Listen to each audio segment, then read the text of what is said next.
පුතේ මේ අහන්නකෝ දැන් මේක ගණකයක් අපි දන්නවා ගණකයකට මූණක් කීයක් තියෙනවද 6ක් තියෙනවා කියලා දන්නවනේ ඒ 6 ලියලා තියෙන්නේ 1 2 3 4 5 6 කියලා මේ එකම ගණකයක විවිධාකාර පැති වලට හරවලා තියෙන. දැන් අපිට එකට ප්‍රතිවිරුද්ධ දිශාවයි හොයන්න යන්නේ. දැන් මම මේකට ක්‍රම දෙකක් කියලා දෙනවා ඈ. එකක් නෙමෙයි දෙකක් කියලා දෙනවා. හොඳට බලා ගන්නකෝ. දැන් මේ ගණකේ පේන්න තියෙන සංඛ්‍යා ටික තියෙනවනේ පුතේ. මේ මූණක් තුනක් පේනව නෙමෙයි. ඒක මෙහෙම පිළිවෙලට ලියාගමු. 1 2 3. එතකොට මේ ගණකෙත් තියෙනවනේ පුතේ පේන්න මූණක් තුනක්.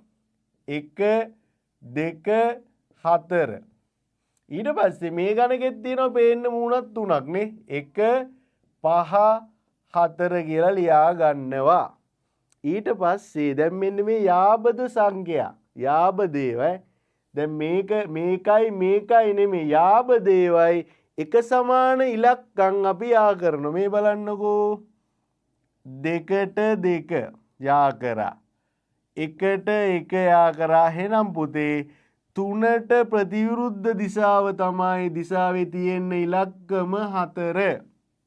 ඔන්න අපි එකක් හොයාගත්තා. 3ට ප්‍රතිවිරුද්ධ දිශාවේ තියෙන ඉලක්කම 4. ඊට පස්සේ ඊළඟ දෙකට ගියා. යාබදේව විතරයි ඈ. හරි මේ බලන්නකෝ. ඒකෙත් සමාන ඉලක්කම් යා කරමු මේ 1ට 1 යා කරා. ඊට පස්සේ 4ට 4 යා කළා. දෙකේ ප්‍රතිවිරුද්ධ පැත්තේ තියෙන්නේ 5. ඔන්න ඒකත් හොයාගත්තා. දෙකට ප්‍රතිවිරුද්ධව තියෙන්නේ 5. ඔන්න සංඛ්‍යා දෙකක් හොයාගත්තා. 3ට ප්‍රතිවිරුද්ධ පැත්තේ 4, දෙකට ප්‍රතිවිරුද්ධ පැත්තේ 5. එතකොට තව තියෙන්නේ සංඛ්‍යා දෙකයිනේ පුතේ. දැන් ගණකයක මූණත් 6යිනේ. දැන් ප්‍රතිවිරුද්ධව තියෙන 4ක් හොයාගත්තා. ඉතුරු දෙක ඒ දෙකත් අනිවාර්යෙන් ප්‍රතිවිරුද්ධව තමයි තියෙන්නේ. එහෙනම් ඉතුරු වෙලා තියෙන්නේ මොකද්ද පුතේ ඉලක්කම් මොන දෙකද 3 4 2 5 නම් එකට ප්‍රතිවිරුද්ධව තියෙන්නේ කීයද 6 කියලා අපිට මෙහෙම එක ක්‍රමයකට ගන්න පුළුවන් මේක එක ක්‍රමයක් හරිද තව ක්‍රමයක් තියෙනවා මේක එක ක්‍රමය එක ඔන්න පුතේ දෙවෙනි ක්‍රමය දැන් ඔන්න මම කියලා දෙන්න හදන්නේ දෙක ක්‍රමය. මේ බලන්න.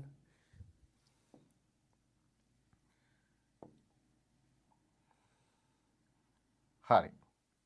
දැන් ඕගොල්ලෝ හිතන්නකෝ පුතේ දැන් මේ එකම ගණකයක මෙහෙම එක සැරේට පෙන්වන්න පුළුවන් මේ මූණක් තුනේ තියෙන ඒවා අංක කවදාවත් යන්නේ නැහැ ප්‍රතිවිරුද්ධ දිශාවල. දැන් එකට ප්‍රතිවිරුද්ධ දිශාවේ දෙකවත් තුනවත් තියෙන විදියක් නැහැනේ පුතේ. එහෙනම් එකම පිහිටීමකින් පෙන්වන්න බෑනේ. එහෙම තියෙනව නේද? දැන් මේක බලන්නකෝ.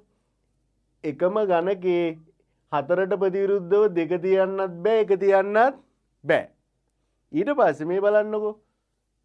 දැන් 5ට ප්‍රතිවිරුද්ධව 4 තියෙන්න පුළුවන්ද? බෑ. එක මූණතේ පෙන්වන්න බෑනේ. ප්‍රතිවිරුද්ධ කියන්නේ ඊට යටපැත්තේනේ. ඊට ප්‍රතිවිරුද්ධ දිශාවනේ. දැන් පුතේ දෙවෙනි ක්‍රමයේ මේම දැන් මේකේ තියෙන්නේ 1 ඉඳලා 6ටනේ. දැන් අපිට හොයන්න ඕන එකට ප්‍රතිවිරුද්ධ දිශාවනේ. ඔන්න අපි 1 ලිව්වා. එකට ප්‍රතිවිරුද්ධ දිශාවේ තියෙන්න පුළුවන් පුතේ අහගන්න. එක ඇරෙන්න අනිත් ඉලක්කම් ටිකනේ නේද? 2 3 4 5 6 ඔන්න ඔය ඉලක්කම් ටිකෙන් එකක් තමයි එකට ප්‍රතිවිරුද්ධ දිශාවේ තියෙන්න පුළුවන් නේ. දැන් මේ බලන්නකෝ ඝනකයේ මූණත් මේ පේන මූණත් තුන බලන්නකෝ පුතේ. දැන් එකට ප්‍රතිවිරුද්ධව 2යි 3යි තියෙන්න බෑනේ. ඔන්න අපි 2 කැපුවා. 3ත් කැපුවා. ඊට පස්සේ මේක බලන්නකෝ. එකට ප්‍රතිවිරුද්ධ දිශාවේ 4යි 2යි තියෙන්න බෑනේ. 2 කපලා තියෙන්නේ නම් 4ත් කපලා දාමු. දැන් මේක බලන්නකෝ. එකට ප්‍රතිවිරුද්ධ දිශාවේ 5යි 4යි තියෙන්න බෑ. 4 කපලා තියෙන්නේ ඔන්න 5ත් කැපුවා. දැන් පුතේ මේ බලන්නකෝ ආවනේ අපිට උත්තරේ. එකට ප්‍රතිවිරුද්ධව තියෙන්නේ 6නේ.